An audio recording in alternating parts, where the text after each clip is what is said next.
Item ಯಾವುದೇ ಇರಲಿ try ಮಾಡಿ ಆಚಿ ಚಿಕನ್ ಮಸಾಲಾ. ರಾಜ್ಯದ 4 ರಾಜ್ಯಸಭಾ ಸ್ಥಾನಕ್ಕೆ ಚುನಾವಣೆ ಈಗ ಬರ್ತಾ ಇದೆ. ರಾಜ್ಯ ರಾಜಕೀಯದಲ್ಲಿ ಲೆಕ್ಕಾಚಾರಗಳೆಲ್ಲವೂ ಕೂಡ ಬುಡಮೇಲಾಗುತ್ತಾ ಅಂತ ಹೇಳಿ ನೋಡಿ. ರಾಜ್ಯಸಭೆ ಚುನಾವಣೆ ಇದೆಯಲ್ಲ, ನಮ್ಮ ರಾಜ್ಯದ ನಾಯಕತ್ವದ ಬದಲಾವಣೆ ವಿಚಾರದಲ್ಲಿ ಬಹಳ ಸ್ಪಷ್ಟವಾದ ತೀರ್ಮಾನ ತೆಗೆದುಕೊಳ್ಳುವಂಥ ಚುನಾವಣೆ.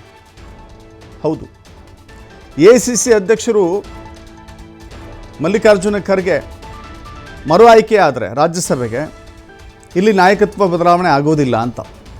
ಒಂದು ವೇಳೆ ರಾಜ್ಯಸಭೆಗೆ ಮಲ್ಲಿಕಾರ್ಜುನ ಖರ್ಗೆ ಅವರು ಆಯ್ಕೆಯಾಗದೇ ಹೋದರೆ ಕರ್ನಾಟಕದ ಅಧಿಕಾರ ಚುಕ್ಕಾಣಿ ಹಿಡಿಯುವ ಎಲ್ಲ ಲಕ್ಷಣಗಳು ಅಲ್ಲಿಗೆ ಗರಿಗೆದರ್ತವೆ.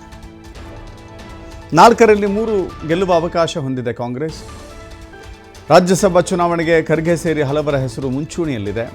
ಆದರೆ ಖರ್ಗೆ ಆಯ್ಕೆಯ ಬಗ್ಗೆ ಇನ್ನೂ ಕೂಡ ತೀರ್ಮಾನ ಆಗಿಲ್ಲ. ಹೆಸರು ಅಂತಿಮವಾಗದಿದ್ದರೆ ರಾಜ್ಯ ರಾಜಕೀಯದಲ್ಲಿ ಬಹಳ ದೊಡ್ಡ ಚಿತ್ರಣವೇ ಬದಲಾಗಿ ಹೋಗುತ್ತೆ. ಮುಖ್ಯಮಂತ್ರಿ ಬದಲಾವಣೆಯ ರೇಸ್ನಲ್ಲಿ ನೇರವಾಗಿ ಮಲ್ಲಿಕಾರ್ಜುನ ಖರ್ಗೆ ಎಂಟ್ರಿ ಕೊಡ್ತಾರೆ. ಸಿದ್ದರಾಮಯ್ಯ ಅವರನ್ನು ಬದಲಿಸಿ ಮುಖ್ಯಮಂತ್ರಿಯಾಗಿ ಮಲ್ಲಿಕಾರ್ಜುನ ಖರ್ಗೆ ಅವರಿಗೆ ಅವಕಾಶವನ್ನು ನೀಡಬಹುದು ಅಂತ ಮತ್ತಷ್ಟು ಮಾಹಿತಿ ನಮ್ಮ ಪ್ರತಿನಿಧಿ ರಾಕೇಶ್ ನೀಡ್ತಾರೆ. ರಾಕೇಶ್, ನಿಜಕ್ಕೂ ಕೂಡ ರಾಜ್ಯಸಭೆ ಚುನಾವಣೆ ನಮ್ಮ ರಾಜ್ಯದ ನಾಯಕತ್ವದ ಬದಲಾವಣೆ ವಿಚಾರಕ್ಕೆ ಸ್ಪಷ್ಟ ಮುನ್ನುಡಿ ಬರೆಯೋದಂತೂ ಕಾಣಿಸ್ತಾ ಇದೆ.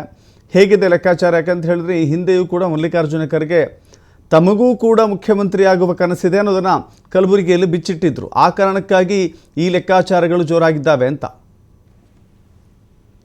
ದಶರಥ್, ರಾಜ್ಯದಲ್ಲಿ ಮುಖ್ಯಮಂತ್ರಿ ಬದಲಾವಣೆಯ ವಿಚಾರ ಮತ್ತು ಸಂಪುಟ ಪುನರ್ರಚನೆ ವಿಚಾರವು ಬಹಳ ಚರ್ಚೆಗೊಳಪಡ್ತಾ ಇದೆ. ಈಗ ಅದಕ್ಕೆ ಅಂತಿಮ ರೂಪ ಸಿಗುವಂತ ಸಾಧ್ಯತೆಗಳು ಹೆಚ್ಚಾಗ್ತಾ ಇದೆ. ತಿಂಗಳ ಕೊನೆಯಲ್ಲಿ ಪಕ್ಷದ ವರಿಷ್ಠರು ಮುಖ್ಯಮಂತ್ರಿ ಸಿದ್ದರಾಮಯ್ಯ, ಡಿಸಿಎಂ ಡಿಕೆ ಶಿವಕುಮಾರ್ ಅವರನ್ನ ದೆಹಲಿಗೆ ಬರ್ಲಿಕ್ಕೆ ಹೇಳ್ಕೊಂಡಿದ್ದಾರೆ. ಈ ಬೆಳವಣಿಗೆ ಪಕ್ಷದೊಳಗೆ ಒಂದಷ್ಟು ಮಹತ್ವದ ಬದಲಾವಣೆಯನ್ನ ಮಾಡಬಹುದು ಅನ್ನುವಂತ ನಿರೀಕ್ಷೆಯನ್ನ ಮಾಡಲಾಗ್ತಾ ಇದೆ. ಇದರ ಜೊತೆಗೆ ಮುಂದಿನ ತಿಂಗಳ ಅಂತ್ಯದಲ್ಲಿ ನಡೆಯಲಿರುವಂತಹ ರಾಜ್ಯಸಭಾ ಚುನಾವಣೆಯು ಕೂಡ ರಾಜ್ಯದ ನಾಯಕತ್ವದ ಬದಲಾವಣೆ ವಿಚಾರದ ಊಹಾಪೋಹಗಳಿಗೆ ತೆರೆ ಎಳೆಯುವಂತ ಸಾಧ್ಯತೆ ಇದೆ. ಈಗಾಗಲೇ ಮಾಹಿತಿ ಮೂಲಗಳ ಪ್ರಕಾರ ಮಲ್ಲಿಕಾರ್ಜುನ ಖರ್ಗೆ ಅವರನ್ನು ಒಳಗೊಂಡಂತೆ ರಾಜ್ಯದಿಂದ ತೆರವಾಗುವಂತ 4 ಸ್ಥಾನಗಳಿಗೆ ಅಭ್ಯರ್ಥಿಗಳನ್ನ ಹಾಕುವ ಪ್ರಕ್ರಿಯೆ ವಿಚಾರಕ್ಕೆ ಬಹಳ ಪೈಪೋಟಿ ನಡೀತಾ ಇದೆ. ಕಾಂಗ್ರೆಸ್ಗೆ ಈ 4 ಸ್ಥಾನಗಳಲ್ಲಿ 3 ಸ್ಥಾನಗಳು ದೊರೆಯುವುದು ಬಹುತೇಕ ಪಕ್ಕ ಆಗಿದೆ. ಅಂದ್ರೆ ಈ 3 ಸ್ಥಾನಗಳಿಗೆ ಕೇಂದ್ರದಿಂದ ಪ್ರತಿನಿಧಿತವಾಗಿರುವಂತಹ 3 ನಾಯಕರ ಹೆಸರುಗಳು ಕೂಡ ಪ್ರಚಲಿತಕ್ಕೆ ಬರ್ತಾ ಇದೆ. ಅವರಿಗೂ ಅವಕಾಶವನ್ನ ಮಾಡಿಕೊಡುವ ಮುಖಾಂತರ ಪಕ್ಷದ ಸೇವೆಗೆ ಪರಿಗಣಿಸಿದವರನ್ನ ಪರಿಗಣಿಸಬೇಕು, ಅಲ್ಲಿ ಅವರನ್ನ ರಾಜ್ಯಸಭೆಗೆ ನಿರ್ದೇಶನ ಮಾಡಬೇಕು ಅನ್ನುವಂತ ಚರ್ಚೆಗಳು ನಡೀತಾ ಇದೆ. ಇಂತಹ ಸಂದರ್ಭದಲ್ಲಿ ಮಲ್ಲಿಕಾರ್ಜುನ್ ಖರ್ಗೆ ಅವರನ್ನ ಮರು ಆಯ್ಕೆ ಮಾಡುವುದಕ್ಕೆ ಪಕ್ಷ ಎಷ್ಟರ ಮಟ್ಟಿಗೆ ಒಪ್ಪಿಗೆಯನ್ನ ಕೊಡುತ್ತೆ ಅನ್ನೋದರ ಮೇಲೆ ಮುಖ್ಯಮಂತ್ರಿಗಳ ಆಯ್ಕೆ ಮತ್ತು ರಾಜ್ಯದಲ್ಲಿನ ಬದಲಾವಣೆ ಬಗ್ಗೆ ಚರ್ಚೆಗಳಿಗೆ ಒಂದು ಸ್ಪಷ್ಟತೆ ಸಿಗಲಿದೆ. ಒಂದು ವೇಳೆ ಮಲ್ಲಿಕಾರ್ಜುನ್ ಖರ್ಗೆ ಅವರನ್ನ ರಾಜ್ಯಸಭೆಗೆ ಮರು ಆಯ್ಕೆ ಮಾಡೋದಕ್ಕೆ ಪಕ್ಷ ಘೋಷಣೆಯನ್ನ ಮಾಡಿದರೆ ಈಗಿನಂತೆ ಯಥಾವತ್ತು ಮುಖ್ಯಮಂತ್ರಿ ಸಿದ್ದರಾಮಯ್ಯನವರೇ ಮುಖ್ಯಮಂತ್ರಿಯಾಗಿ ಮುಂದುವರಿಯಲಿದ್ದಾರೆ. ಸಂಪುಟ ಪುನರ್ರಚನೆ ಆಗುವ ನಂತರದಲ್ಲಿ ಇನ್ನೂ 2 ವರ್ಷಗಳ ಅಧಿಕಾರ ಅವಧಿಯಲ್ಲಿ ಅವರು ಮುಂದುವರಿಯುವಂತ ಸಾಧ್ಯತೆಗಳು ಕೂಡ ಇದೆ. ಅಥವಾ ಒಂದು ವೇಳೆ ಬದಲಾವಣೆಯ ಪರ್ವದಲ್ಲಿ ಅವಕಾಶವೇನಾದರೂ ಹೆಚ್ಚು ಕಮ್ಮಿ ಆದಂತ ಸನ್ನಿವೇಶ ಬಂದಾಗ ರಾಜ್ಯಸಭೆಗೆ ಖರ್ಗೆ ಅವರನ್ನ ನಾಮನಿರ್ದೇಶನ ಮಾಡದಿದ್ದಲ್ಲಿ ಅವರ ಬದಲಿಗೆ ಬೇರೆಯವರಿಗೆ ಅವಕಾಶವನ್ನು ಕೊಟ್ಟಾಗ ಖರ್ಗೆ ಅವರನ್ನ ರಾಜ್ಯದ ಪ್ರಮುಖ ಸ್ಥಾನಕ್ಕೆ ತಂದು ನಿಲ್ಲಿಸುವಂತ ಸಾಧ್ಯತೆ ಇರೋದ್ರಿಂದಾಗಿ ಅವರಿಗೆ ಮುಖ್ಯಮಂತ್ರಿ ಅವಕಾಶ ಸಿಗಬಹುದು ಅನ್ನುವಂತ ಚರ್ಚೆಗಳು ಕೂಡ ಇದೆ. ಪಕ್ಷದ ಮೇಲ್ಮಟ್ಟದ ವಲಯದಲ್ಲಿ ಈ ರೀತಿಯ ಚರ್ಚೆ ಬಹಳ ತೀವ್ರತರನಾಗಿ ನಡೀತಾ ಇದೆ. ಕೆಲವು ಮೂಲಗಳು ಹೌದು ಅನ್ನುವಂತ ಮಾಹಿತಿಯನ್ನು ಕೊಟ್ಟಿದೆ, ಆದ್ರೆ ಆ ಬಗ್ಗೆ ಸ್ಪಷ್ಟತೆ ಇಲ್ಲ.